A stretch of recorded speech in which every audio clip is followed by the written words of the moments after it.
In this video, we're going to study the metric system along with measurement and unit conversions. Here you can see the learning goals for the video, and what you can do is follow along with the Word document that's provided to you. After you've completed the Word document, the practice problems within, and seeing all the problems in this PowerPoint, you can then attempt some of the problems from the unit packet for the numeracy skills section of this course. So we're going to start off with what measurement is. In science, we take many measurements, and it's really just assigning numbers to objects or events. A measurement is typically going to be a type of observation, specifically a quantitative observation. Quantity meaning a numerical observation as opposed to descriptive with words, so a numerical observation. And usually we take those measurements using some kind of measurement instrument like a meter stick. You might use a graduated cylinder, you might use a balance, you might use a simple ruler. So those are all ways in which we can obtain measurements about objects or events. So here we're measuring, for example, the height of the plant, most likely in centimeters. And a measurement is going to have two parts to it. There's going to be the number and the unit. So for example, the plant has a height of 87, there's a number, and then the unit is in centimeters. And some units lend themselves better for different situations. For example, you wouldn't want to measure the height of the plant in kilometers, and you're more likely to stick to something like centimeters, which makes more sense for that particular plant. So many things can be measured. These are just some examples of different things that we might measure in the lab or in daily life. So you might measure the length of something, width or height of something. You'll see a lot of that in math class especially.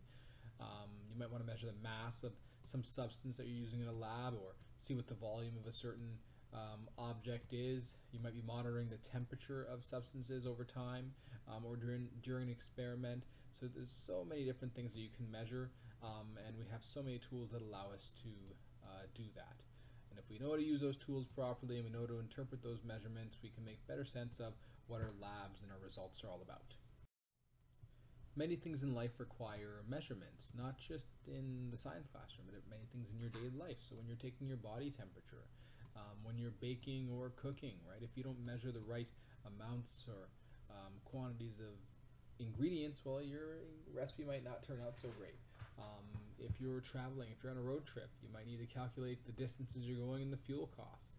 So when you're taking these measurements, one recommendation is that you measure accurately and carefully. As you can see here, this is a little joke where if you measure twice, you'd only have to cut once. This person obviously didn't measure properly, maybe only measured once, and if they measured twice, they wouldn't have made this little mistake here where they're missing the E. So before we go into measurement conversions and calculations, I briefly want to talk about the history of measurement. Measurement has been used for a very long time to help with trade, selling. So one problem with measurement early on in history was that oftentimes measurements were based off of body parts or common objects that people would have around. So for example, if you look over here, at one point in time, 1 inch was defined as the having 3 barley corns end to end. There was a unit of measurement called the cubit, which was the length of a forearm.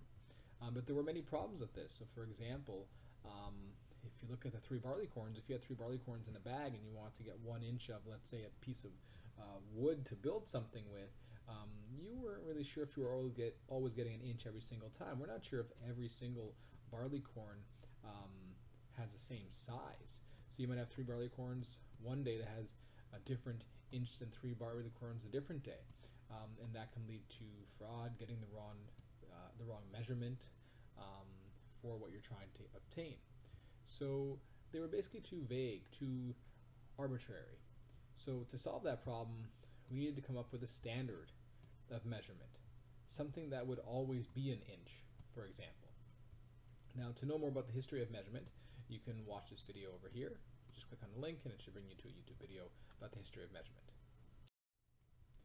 Here's another example again of the cubit. The cubit was the measurement that was used a long time ago to help build the pyramids.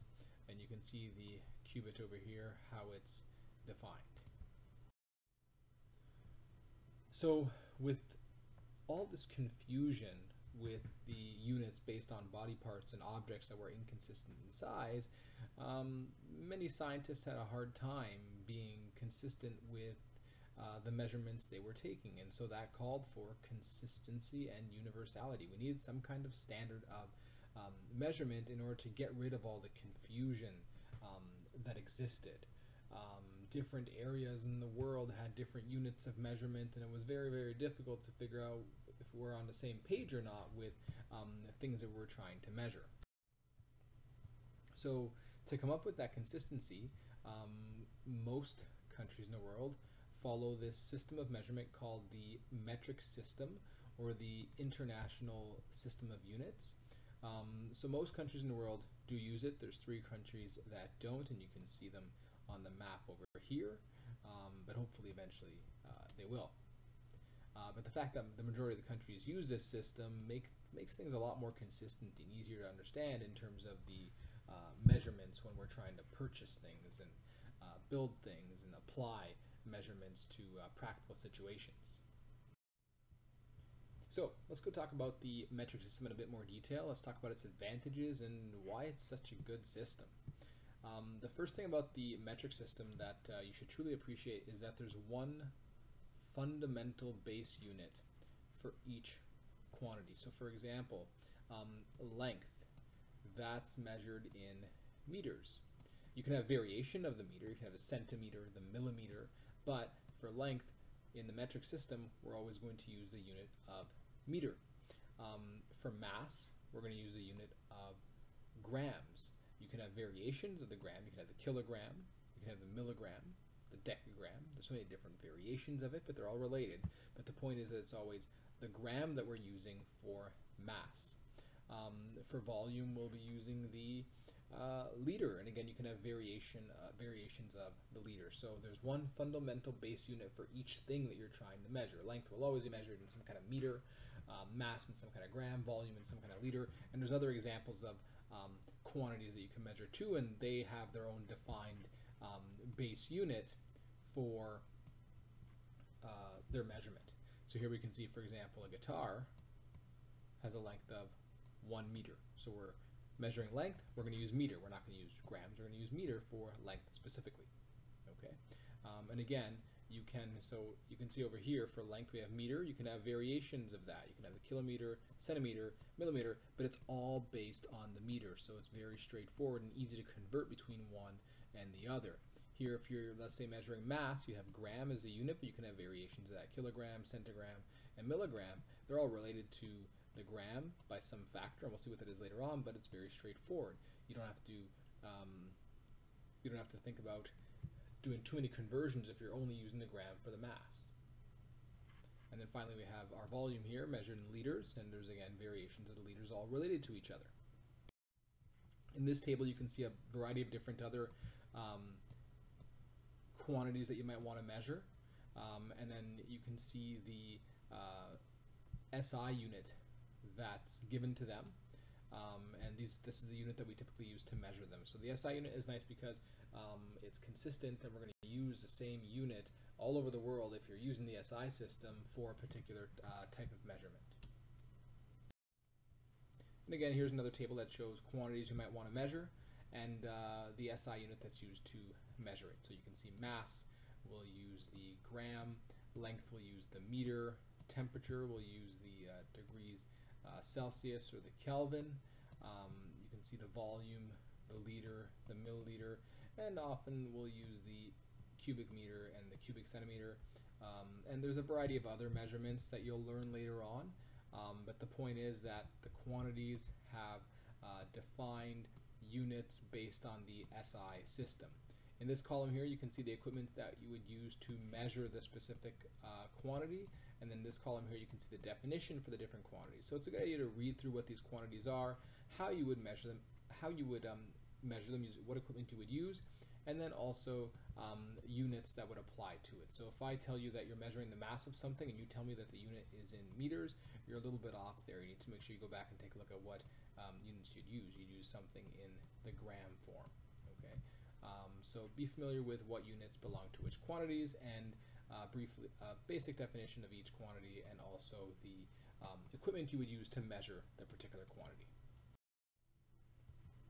So the old system, the U.S. customary system, the imperial system we used to call it, so it's not the SI system. The problem with that is that there were so many different units for the same quantity. So for example, length, instead of just being meters, well, it could be in yards, it could be in inches, and different instruction books would have different units for length, and you'd have to convert from one to the other, and that kind of got confusing. Volume, rather than being liters or cubic centimeters, you could have it in tablespoons and cups and pints and quarts and gallons, and that's just confusing and annoying. Mass, rather than just being grams, you'd have it in ounce and pound and ton, and that was very difficult to convert between. So this imperial system here, definitely not as good as our international system, our SI system that we're using. The other cool thing about the metric system is that it's all based on this base of 10. So I told you that, for example, the length is measured in meters, but you could have different variations of meters. So you could have the kilometer, the hectometer, the decameter, the centimeter, and all those variations of meter, they're actually all related to each other by factors of 10. Basically, you multiply by 10 or divide by 10 different numbers of times to convert from one unit to another. And it's pretty easy to multiply by 10 and divide by 10, right? 1 times 10 is 10, 10 times 10 is 100, 100 times 10 is 1,000. So it's very, very easy to convert from one unit to another because they're all factors of 10. So if you had, let's say, a gram, and you want it to go to milligram, and I'm going to teach you this later on, but basically you divide by 10, divide by 10, divide by 10, because a milligram is 1,000 times smaller than the base unit, which is the gram.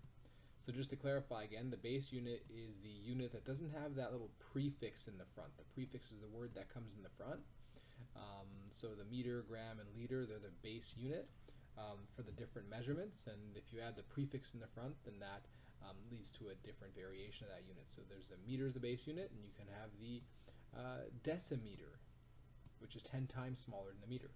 You could have the centimeter, which is 100 times smaller than the meter. You could have the millimeter, which is 1,000 times smaller than the meter. So the point is that the base unit is related to the other units by factors of 10, by either multiplying by 10 a few times or dividing by 10 a few times, which is very, very straightforward and easy to do. And we know to multiply or divide by the prefix that's placed in front of the base unit. So you could have the gram, you can get the decigram, the centigram, the milligram, or you can get the decagram, the hectogram, or the kilogram by simply multiplying or dividing, and I'll teach you when to do that. So the third point really relates to the second point. Since all those units are related by factors of 10, you can easily convert from the base unit to other units, or from one unit to another, using simple multiplication of by 10 a few times, or division by 10 a few times. So let's say, for example, you want to convert the unit of the 1 meter guitar into centimeters. Well, you take a look at the meter, and you'd look at the prefix centi. And what you'll notice is that the centimeter is 100 times smaller than the base unit. So you have a 1 meter guitar, and you want to convert that into centimeters. So basically you're asking, how many centimeters are there in a meter? So you can simply multiply your 1 meter by 100, because there's 100 centimeters in 1 meter. Now 100 is a factor of 10. It's like you're multiplying by 10 two times.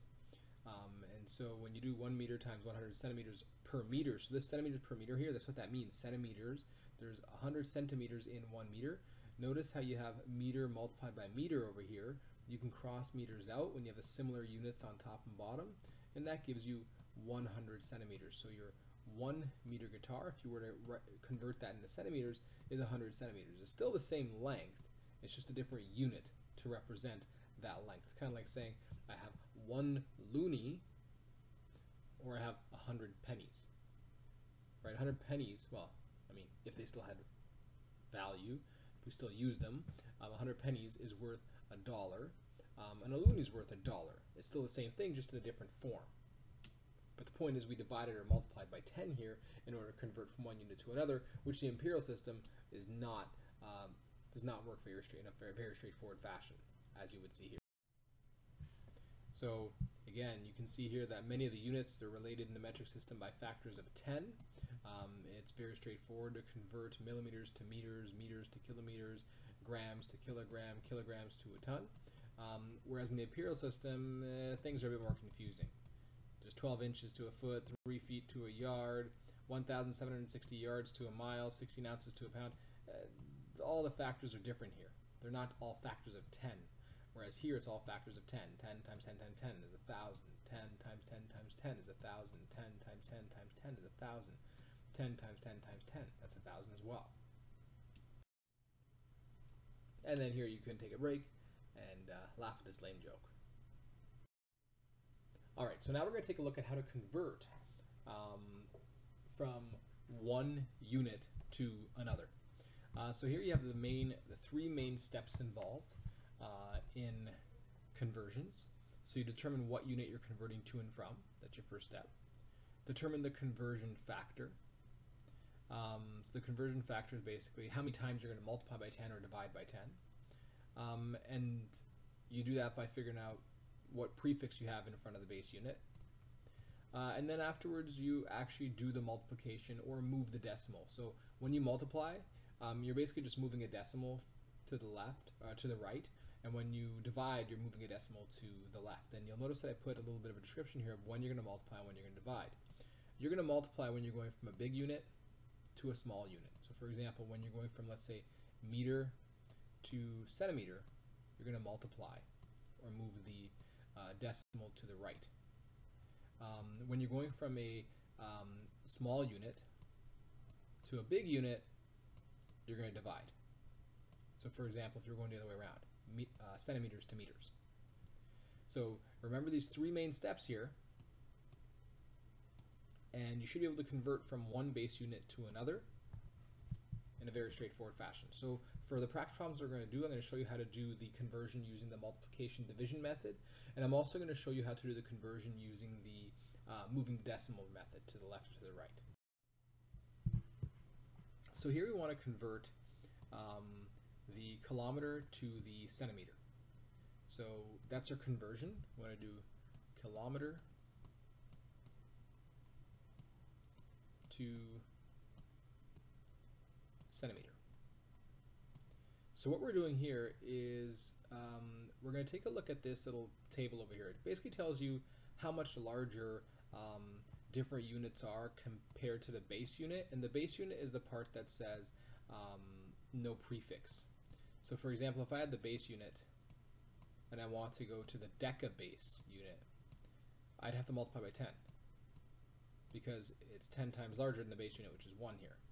If I want to go to the hecto, I'd have to multiply by 10 and then by 10 again, so basically by 100. Okay.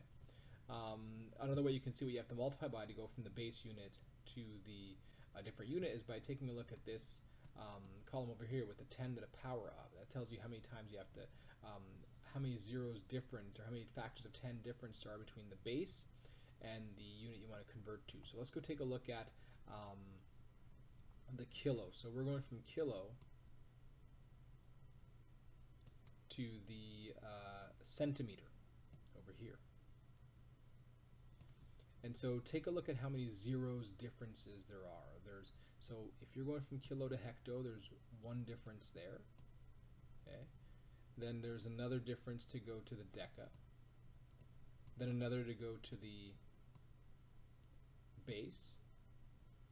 Okay, so we have 1, 2, 3, and then you have 1, 2. So there's a total of 5 zeros different between the units of the kilometer and the centimeter. So now we have to figure out, are we moving the decimal to the right or to the left? Now we're going from a big to a small unit. When you go from a big to a small unit, you want to move the decimal to the right. So we're just going to put R for right. And the number of spaces you're going to move the decimal is basically the number of zeros different that you figured out. So we're going to move it 5 spaces to the right. So here, I'm going to show you my work here. So we have 1.0,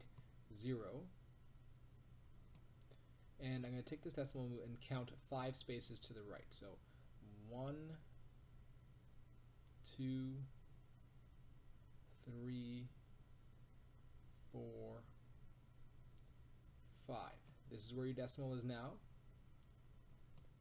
Write your 0 down over here. So now wherever you have one of these little peaks, you're going to put another 0. So 0, 0, 0, 0. Don't put the 0 where the decimal is, because that's your decimal is there. Your 0 can't go there. So we have 1 kilometer is equal to 100,000 .0 centimeters.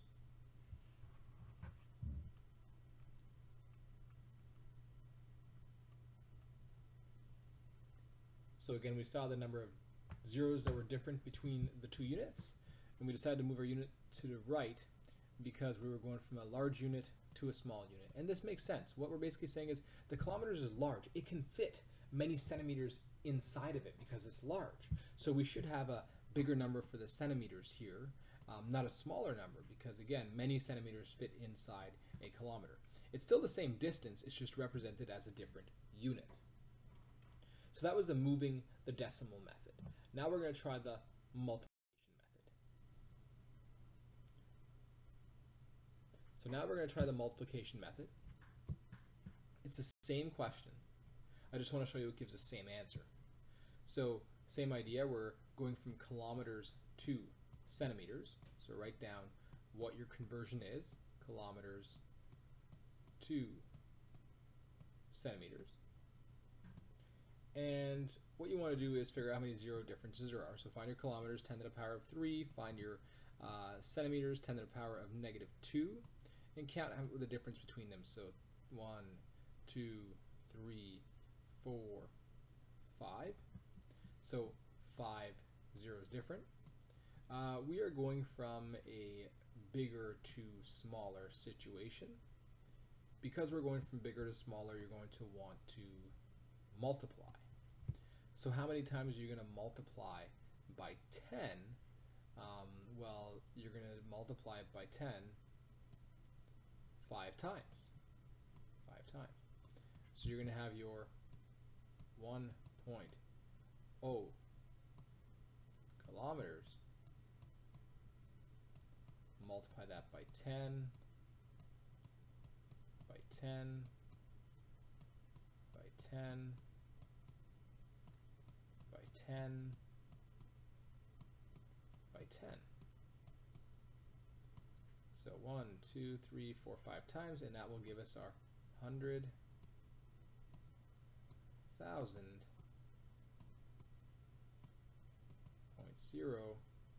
centimeters. And instead of writing out 10 times 10 times 5 times, what you could have done is you could have simply done this here. So 1.0 kilometers times 10 to the power of how many times you're multiplying it by. So 10 to the power of 5. That means you're doing 10 times 10 times 5 times. And you can even put units to be more accurate. So basically the idea I want to show you here is that, let's say you're trying to get rid of the kilometers unit, you want the kilometers unit to be on the bottom, and the centimeters unit is the one you want to keep. You want that to be on top. So it's a great way to practice unit cancellation. Because we're doing a multiplication here, and you have the same unit on top and on the bottom, they cancel out, and what's left over is your centimeters, so you know you're doing the right thing by doing this multiplication here. We'll try another sample problem together. We're going to convert from the kilogram to the milligram. So you can try it out first yourself, and then afterwards take a look to see if you got the right answer. So what you should do is pause the video, try it out, and then see if you got the right answer. So from kilogram to milligram. So let's take a look here. So we have the kilogram over here, and we're trying to go to the milligram down here. So let's count the number of zeros different. So 1, 2, 3, 4, 5, 6. 6 zeros different between the units. We're going from a big to small. We're going from kilogram to milligram, big to small, so that means we're going to have to move our decimal to the right. And we're going to move it by 6 spaces to the right. So we have 1.0. Take this decimal and start counting. 1, 2, 3, 4, 5, and 6. Here's your new decimal spot here where you ended off. Put a 0 here, and then put zeros where those peaks are. So 1, 2, 3, 4, and 5. So 1 kilogram is equal to 1,000,000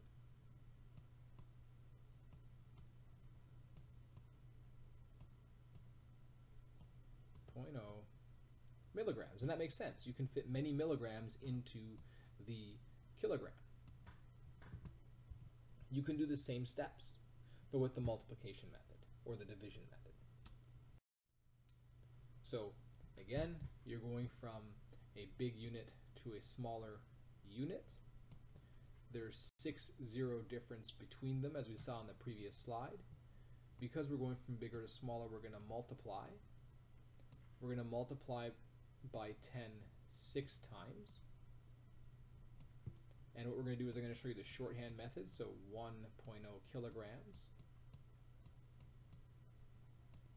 times 10 to the power of 6. Instead of doing 10 times 10 times 10, I'll just do 10 to the power of 6. And remember, I want to get rid of kilograms and keep milligrams, so I'll put milligrams on top here. Milligrams in a kilogram. That's what this number is. This is the conversion factor. It tells you how many of a certain unit there is in another unit. So there's 10 to the power of 6 milligrams in 1 kilogram, and we have 1 kilogram here. So we'll cross out the kilogram, cross out the kilogram. We're left with our milligram there. So our final answer is going to be 10 to the power of 6, or 1,000,000. You can write it like that as well. Milligrams. Different method, but same answer in the end because it's the same logic. When you're multiplying by 10 a few times, you're moving your decimal to the right. So now we'll try this question out here. We want to go from centimeters to meters. Okay. So let's go find our centimeter, which is over here, and our meter. I don't see meter. Oh, right. Yes, the meter is a base unit, so there's no prefix for the meter, so we're going back to this base here. Our meter, we'll make it our M here, and we're going to go count how many zeros differences there are. 1, 2 zeros difference between centimeter and meter. So let's take a look here what's happening though. Look, if you look carefully, we're going from centimeters to meters. We're going from a smaller unit to a larger unit. Okay, a smaller unit to a larger unit. So rather than move to the right, we're actually going to move to the left this time by 2 spaces because it's the zeros difference. So we'll write down our 2.3 here, and we'll start moving our decimal to the left 2 spaces. So 1, 2. So here's our new decimal spot. Put a 0 here and a 0 at the peak over here. Remember, not where the new decimal point is. And now we have our final answer is 0.023 meters. So we have 0.023 meters.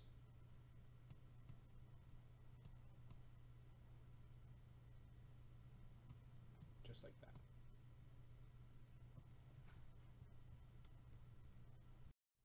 You can do the same process using the multiplication method. So again, centimeters to meters. Your base units 10 to the power of 0 here, and your centimeters 10 to the power of -2.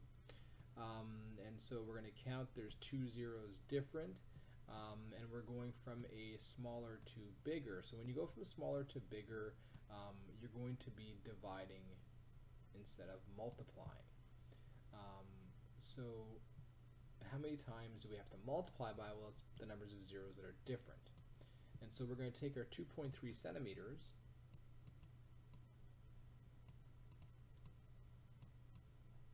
and we're going to multiply by 10 twice. So times 10 times 10. Oops, sorry, now multiply by 10. I just made a mistake there. Let's erase that. And we're going to divide by 10 twice. Divided by 10. Divided by 10. And that's going to give you your 0.023 meters. You could have also done the method with the exponent, so 2.3 centimeters divided by 10 to the power of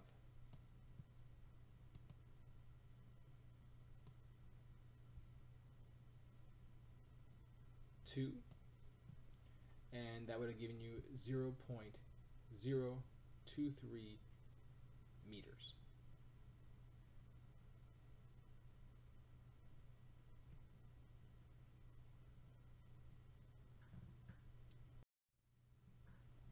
So here you can practice, see if you've been paying attention to the slides and reading carefully.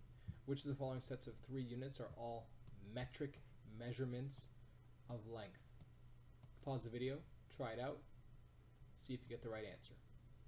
Once you have selected your answer, come back and check on my slide. So we are trying to see if they're all measurements of length. So these are all measurements of length here. These are all measurements of length. Right away I can cross C out because gram is not a measurement of length.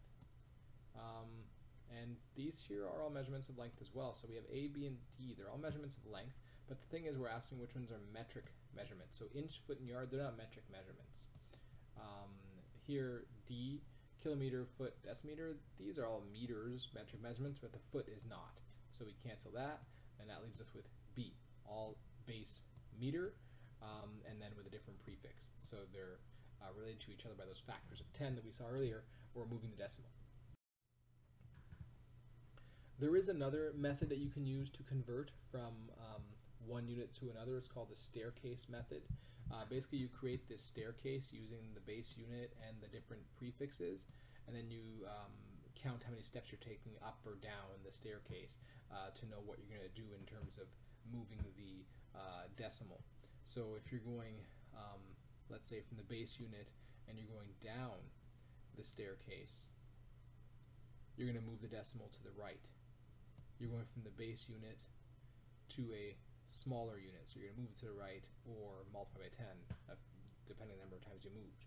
If you go up the staircase, the opposite. You're going to move the decimal to the left or divide by 10 based on the number of times that you moved up the staircase. And you can watch a little video here to go over that concept in some more detail.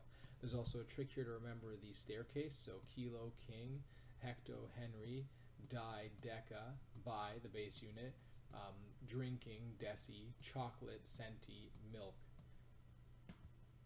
milli. This doesn't have all the units that you would see, but it does have a fair amount to know how to convert between. And especially for science, you want to make sure you know how to convert to centi and milli and kilo. You'll see that a lot, especially when you're measuring substances in the lab, especially when you get to grade 11 chemistry and you're dealing with quantities of chemicals. You'll see the grams, but also the kilograms and milligrams, and you have to read carefully and convert to the proper unit. So here's a practice problem you could attempt using the staircase method if you'd like. So we want to go from meter to centimeter. So here's our base unit, and we're traveling to centimeters, so we're going down the staircase 1 and 2 times. And so since we're going down the staircase, we're going to be moving that decimal to the right. We're multiplying by 10 twice, but if we do that, we'd have 1, 2, here's our new decimal spot. We put a 0 right after the decimal. So we have that 598.67 meters is equal to 5, 9, 8, 6, 7.0 centimeters. So 59,867 centimeters is what 598 meters would be worth. And that makes sense because the centimeter is a smaller unit and you can fit that many centimeters into a larger meter, right? If you have a big meter stick, a 1 meter stick, you fit 100 centimeters onto that 1 meter stick because the meter is bigger than the centimeter. You can attempt this similar practice problem here. So again, our base unit in this case is the gram. We're going to the milligram. So 1, 2, 3. We're moving our decimal towards the right since we're going from bigger to smaller again. So 65.43. Move this towards the right 3 times. 1, 2, 3. Here's our new decimal place. Here's your 0 and a 0 here. So we get 6, 5, 4, 3, 0.0 milligrams. 65,430 milligrams is what you'd get in 65.43 grams. And there's another practice problem here, this time going the other way. So we're going from kilogram to milligram. So we're starting up here and we're counting how many steps we have to take to get to the milligrams. So we have 1, 2, 3, 4, 5, 6. We're going down the stairs, so we have to move the decimal towards the right 6 spaces. So we have 0.056. Let's move that decimal to the right 6 times. So 1, 2, 3, 4, 5, 6. Put that decimal here. Put your 0 after the decimal and zeros at the little peaks over here. And this is our new measurement, 0.056 kilograms is equal to 5, 6, 0, 0, 0.0 milligrams, 56,000 milligrams. Notice that when we move the decimal to the right, you don't want to keep the zeros that were here in the number. They're now gone. If they're to the left of the number you're converting, they can you can drop those. As it wouldn't make sense to have 0056, 000.0. Okay, those zeros were in the front as a placeholder to show that you had a decimal, 56. This here is a neat video to show why it's important to have a consistent unit of measurement. So why it's important for different countries to have different units of measurement as well. NASA actually lost quite a bit of money because some of their scientists working on a project were using the imperial measurements and other scientists were using the metric measurements, and it's not quite the same language for units. So while they were trying to measure lengths of different bolts and nuts, so on and so forth, they were using different units of measurement, and that led to confusions, and they lost tons and tons of money because their orbiter that they tried to build didn't turn out so well. So in summary, we saw that measurements are very useful in everyday life and also in the science classroom. We briefly saw the history of measurements, how they were very inconsistent, but then we came up with the metric system to make things a bit more consistent. And it's a beautiful system because it really allows you to convert very easily from one unit to another, and there's one base unit for each quantity. So for example, the length is in the meter as opposed to being in the foot, the yard, the inch, so on and so forth.